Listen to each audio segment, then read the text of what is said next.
Friends, I am Mohammed Yusuf Lohan, lecturer commerce, Vice Higher Secondary School, UNSO.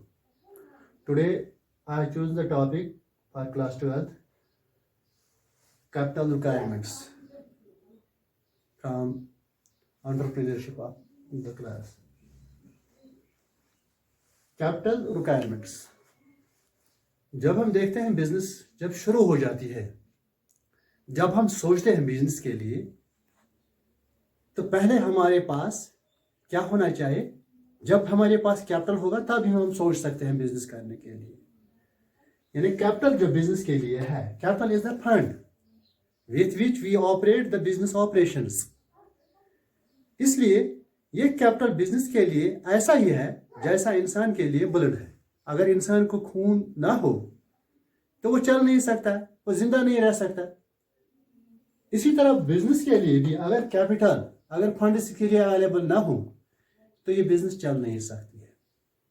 मैंने पहले भी आपको बताया था, जब हम प्लानिंग करते हैं, जब हम प्रोजेक्ट रिपोर्ट बनाते हैं, प्रोजेक्ट रिपोर्ट में ही हम कैपिटल के लिए पहले हम देखते हैं what is the nature of business क्या है, या साइज ऑफ बिजनेस क्या है। उसी हिसाब से हमने कैपिटल अवेलेबल रखना पड़ता है। जब हम कैपिटल अवेलेबल रखते हैं तो प्लानिंग में भी हमने, इस प्रोजेक्ट रिपोर्ट में भी हमने इस कैपिटल को दो हिस्सों में डिवाइड कर लेना पड़ता है। फर्स्ट है number first fixed capital.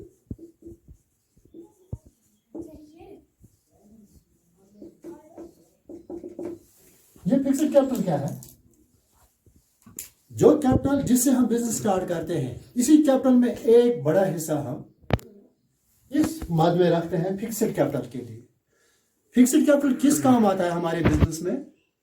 Fixed capital हमारे बिजनेस में to buy the fixed assets, to purchase fixed assets. Fixed assets वो एसेट्स होती हैं जो एक साल से ज्यादा बिजनेस में रहे, यानी लॉन्ग टर्म के लिए बिजनेस में रहे। फॉर एग्जाम्पल, जब हमने बिजनेस कर लेनी है, अगर हमने कोई प्लांट डालना है, कोई कारखाना हमने डाल लेना है, उसके लिए जमीन चाहिए। जमीन तो लेनी है हमने, उस जमीन लेने के लिए हमें फिक्स्ड कैपिटल की जरूरत पड़ती है। जमीन पर तो फिर लैंड तो अवेलेबल अगर है तो लैंड पर हमने बिल्डिंग बना लेनी है, शोरूम बनाने हैं, मशीनरी के लिए, जो जैसा हमारा ये बिजनेस, हमारी बिजनेस होगी उसी तरीके से हमने बिल्डिंग्स भी इसके लिए अवेलेबल कर लेनी, कंस्ट्रक्ट कर लेनी है। तो उस बिल्डिंग्स के लिए भी हमें कौन सा कैपिटल काम आता है? यही फिक्स्ड कैपिटल।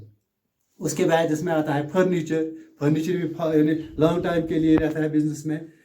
फर्नीचर परचेज करने के लिए भी हमें फिक्स्ड कैपिटल से ही पैसे उठाने पड़ते हैं।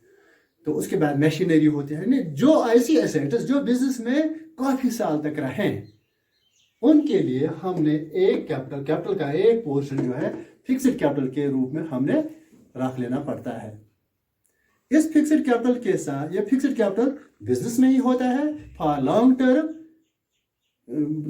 इस बिजनेस में रहता है। इसके लिए हमने या ओनर्स फंड से कैपिटल जो होता है ओनर्स फंड का, या लॉन्ग टर्म लोन्स होते हैं, इसी जो ज्यादा देर तक हमारे बिजनेस में रहे, उसी पैसे से हम इन चीजों को अवेलेबल करते हैं, परचेज करते हैं। दूसरा कैपिटल है वर्किंग कैपिटल।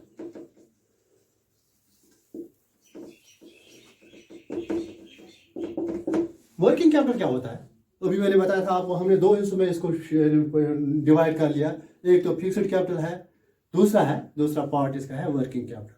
वर्किंग कैपिटल हमारे बिजनेस के लिए जो डे टू डे एक्टिविटीज होते हैं, फॉर एग्जांपल हमें रॉ मटेरियल खरीदना है, या हमने रेंट देना है, या कोई ऐसा चीज जो हमने देना बिजनेस में, तो जल्द हम उसको कन्वर्ट इनटू कैश कर लेंगे।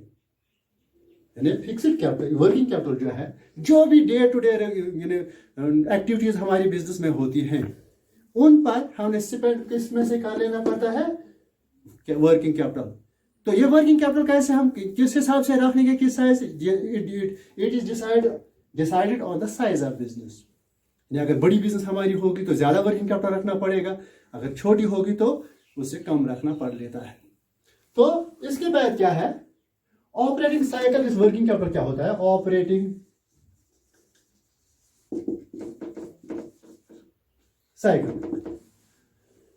ये वर्किंग कैपिटल जब बिजनेस में रहता है तो हमने रॉ मटेरियल परचेज कर लिया, रॉ मटेरियल से हम क्या कर लेते हैं, पहले तो हमने कैश वर्किंग कैपिटल जो हमारे पास कैश है इसका, तो उसे हम रॉ मटेरियल खरीद लेते हैं। रॉ मटेरियल से हम सेमी फिनिश्ड गुड्स बना लेते हैं। सेमी फिनिश्ड गुड्स कन्वर्ट करते होते हैं फिनिश्ड गुड्स में, और फिनिश्ड गुड्स जब होते हैं तो कस्टमर्स उसको लेते हैं, तो हमारे पास क्या आता है, या तो बिल्स रिसीवेबल या तो हमारे पास कैश। यानी ऐसा है, कैश हमारे पास पहले होगा। कैश से हम क्या कर सकते हैं, रॉ मटेरियल,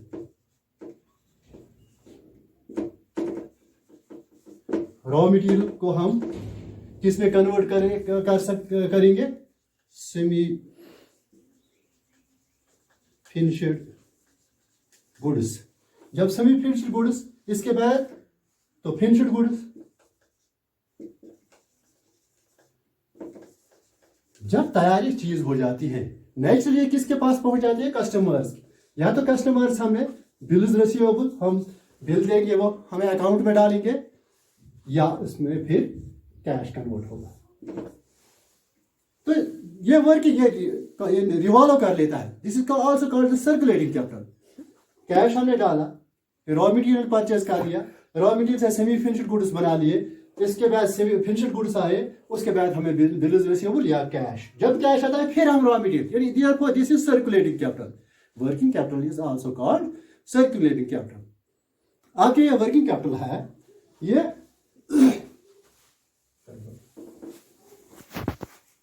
अब हमने देख लेना है ग्रॉस वर्किंग कैपिटल। ये ग्रॉस वर्किंग कैपिटल क्या होता है, gross working capital is the total current assets. जितनी भी करंट एसेट्स हमारे पास है उनको हम ग्रॉस वर्किंग कैपिटल कहते हैं। दूसरा है net working capital. Net working capital किसे कहते हैं हम, current assets minus current liabilities. यानी जब ग्रॉस है तो लायबिलिटीज नहीं निकालनी, लायबिलिटीज के बगैर ये होता है।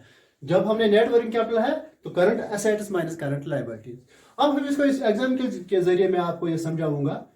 हालांकि is the balance sheet of XYZ private limited as on 31 December 2029।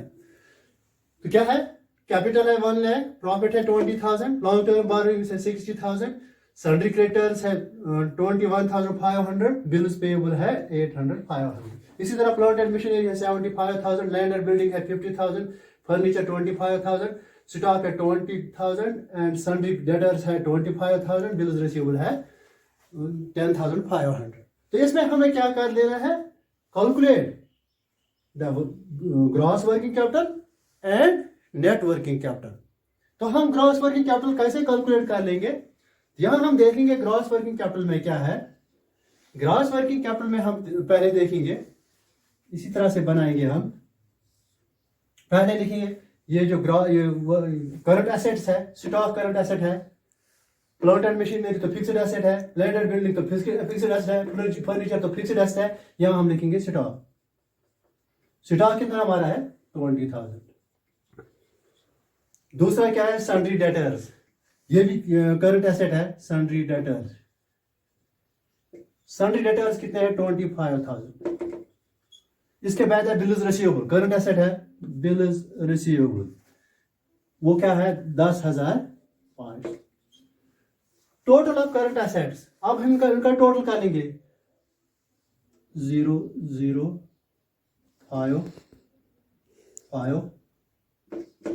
55,500 हमारा टोटल ग्रॉस वर्किंग कैपिटल है।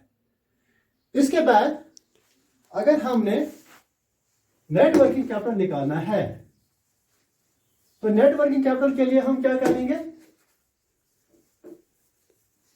पहले भी बताया मैंने, total current assets minus current liability. Total current assets कितने हैं, टोटल करंट एसेट्स हमारे, total current assets that is 55,500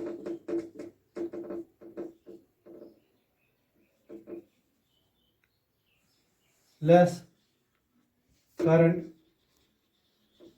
liabilities। Current liabilities कितनी हमारी है, देखो कैपिटल ये लॉन्ग टर्म है, प्रॉफिट ये भी उसके साथ लॉन्ग टर्म बोरोइंग 60,000 है, sundry creditors 21,500 plus bills payable कितना देना है हमने 8,500 टोटल कितना होता है 30,000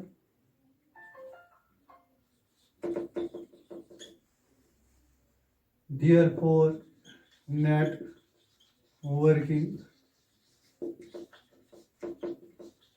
capital that is 55,500 minus 30,000 that is equal to 25,500. अब हम इसके जरिए यानी जब हमने net working capital gross working capital और नेट वर्किंग कैपिटल कैलकुलेट करना पड़ेगा तो हमने देख लेना है करंट एसेट्स क्या है उनका टोटल कर लेना है तो हमारे पास ये gross working capital total gross working capital आएगा। अगर हमने फिर यानी नेट वर्किंग कैपिटल को कैलकुलेट करना होगा तो हमने देख लेना है टोटल उस पहले हमने कैलकुलेट किया होगा टोटल करंट एसेट्स कितने हैं उसमें से लेस करेंगे करंट लायबिलिटीज जो हमने जब लेस करेंगे तो वो हमारे पास आएगा net working capital. I am Mohammed Yusuf Loan, lecturer Commerce, Boys High Secondary School, Yunsu. Today I have chosen the topic for class 12th, admission of partner. और ये आता है हमारे अकाउंटेंसी में। मैंने बताया था जब पार्टनरशिप चल रही है अगर उनको जरूरत पड़े यानी एक्स्ट्रा कैपिटल की या स्किल्स की तो उस वक्त वो क्या करते हैं वो किसी नए चेहरे को एडमिट कर लेते हैं।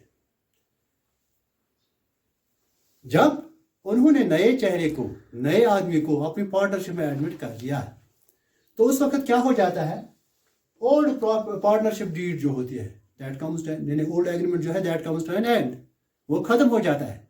क्यों खत्म हो जाता है क्योंकि इनके लिए सारी टर्म्स एंड कंडीशंस जो होती हैं for example profit sharing ratio change होता है क्योंकि जब नया पर्सन आया उसको शेयर लेना है तो किसी को सेक्रीफाई कर लेना पड़ता है या सब पार्टनर को सेक्रीफाई करना पड़ेगा जिसमें से इस नए पार्टनर का शेयर निकलेगा। ये सारी चीज़ें चेंज हो जाती हैं। A new agreement comes into existence एक नया एग्रीमेंट उनके सामने आता है। जब नया एग्रीमेंट उनके सामने आया नए एग्रीमेंट में पहले इस एडमिशन को पहले तो कैसे एडमिट कर लेंगे यानी पहले ही बताया मैंने कि व्हेन ऑल पार्टनर्स एग्री जब सब पार्टनर्स यानी मुतफिक राय के साथ किसी को ये कहें कि हमें किसी और को एडमिशन की कोई किसी और साथी को अपनी पार्टनरशिप में मिलाना है पार्टनर बना लेना है तब वो ऐसा कर सकते हैं। जब उन्होंने कर लिया सारा जो पुराना एग्रीमेंट होता है वो खत्म हो जाता है। A new agreement comes into existence. New में क्या होता है तो पहले इसको बताते हैं कि हमने आपको प्रॉफिट शेयरिंग रेशियो क्या देना है क्या क्या चीजें आपको हम इस अपनी फर्म में देंगे डिस्कस होता है वही पहले उसके साथ। तो उसके लिए हमें क्या कर लेना पड़ता है पहला असर जो पड़ता है पार्टनरशिप में वो है that is profit sharing ratio sacrificing ratio और नो न्यू कैलकुलेटिंग यानी profit sharing ratio comes into existence. For example मैं बताऊंगा आपको एग्जांपल के जरिए A B are partners sharing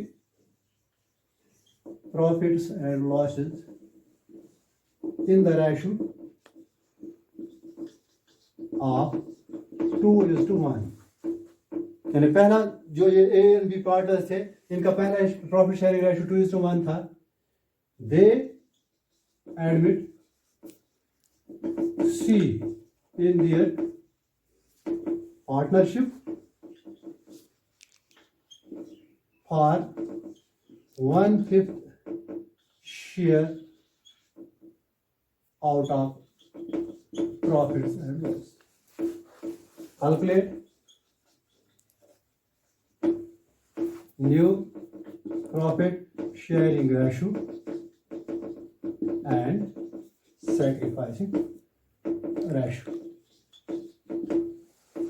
तो पहले हमने देख लिया कि इनका पहला एग्रीमेंट जो था उसमें वो ए और बी दो ही पार्टनर थे वो शेयर कैसे प्रॉफिट्स एंड लॉसेस कर लेते थे 2:1 के हिसाब से। जब उन्होंने एडमिट कर लिया सी को उन्होंने 1/5 आउट ऑफ द प्रॉफिट्स दे दिया तो सारा कुछ चेंज हो जाएगा। तो हमने देख लेना है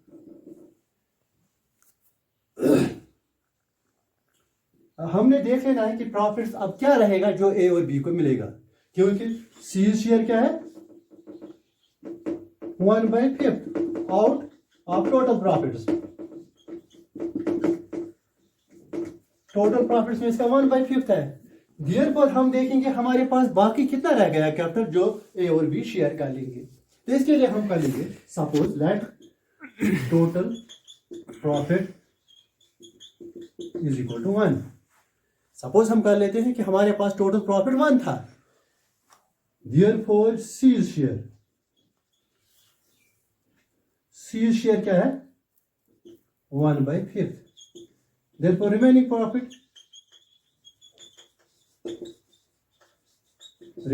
क्या रहता है 1 minus total profit minus C का share 1/5, that is equal to 5 cross multiplication के जरिए minus 1/5, that is equal to 4/5। अब हमारे पास रह गया ए और बी के लिए 4/5। 4/5 ए और बी कैसे लेंगे according to their old profit sharing ratio. तो हम क्या देख लेंगे यहां पर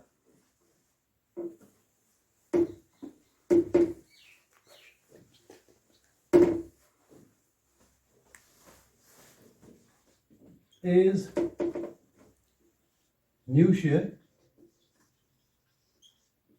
ए का न्यू शेयर क्या होगा 4/5 टोटल प्रॉफिट ऑफ ए का पुराना शेयर क्या था 2:1 2/3 इसका 1/3 of 2/3 that is equal to 8/15।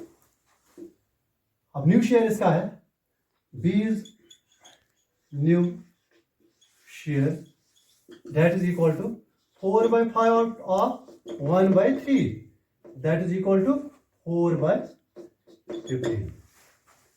Therefore, new profit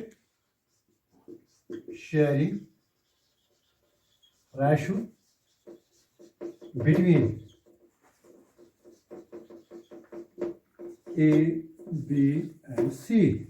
A को कितना है आप 8/15, B को कितना है 4/15, C को कितना है 1/5।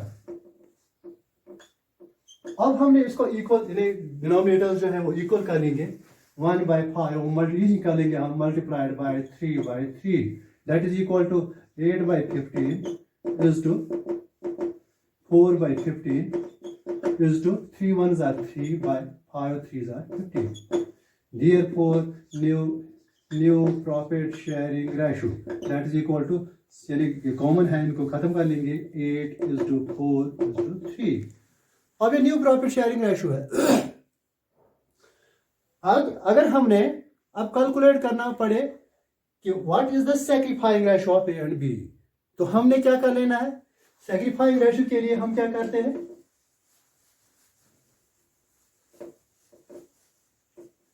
उसके लिए अपना फार्मूला हमें sacrificing ratio calculation of sacrificing ratio.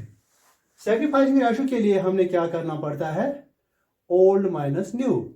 Old ratio क्या है इनका for example as sacrificing ratio that is equal to उसका ओल्ड था 2:1 के हिसाब से 2/3 माइनस न्यू क्या है न्यू उसका रेशियो है 8:4:3 8/15 माइनस 8/15। इसी तरह बी सैक्रिफाइसिंग रेशियो क्या होगा दैट इज 1/3 माइनस 4/15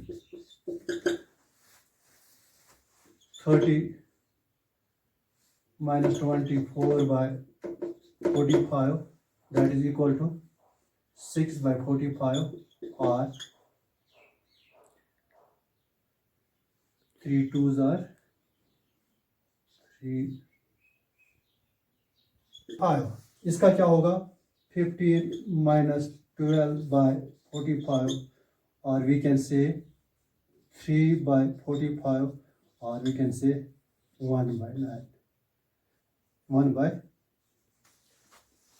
अब इनका ये सैक्रिफाइसिंग रेशियो है, इन्होंने सैक्रिफाइस भी 2:1 के हिसाब से, यानी 2/15 के हिसाब से 1/15, और वी कैन से 2:1 के हिसाब से इन्होंने सैक्रिफाइस दे दी थी।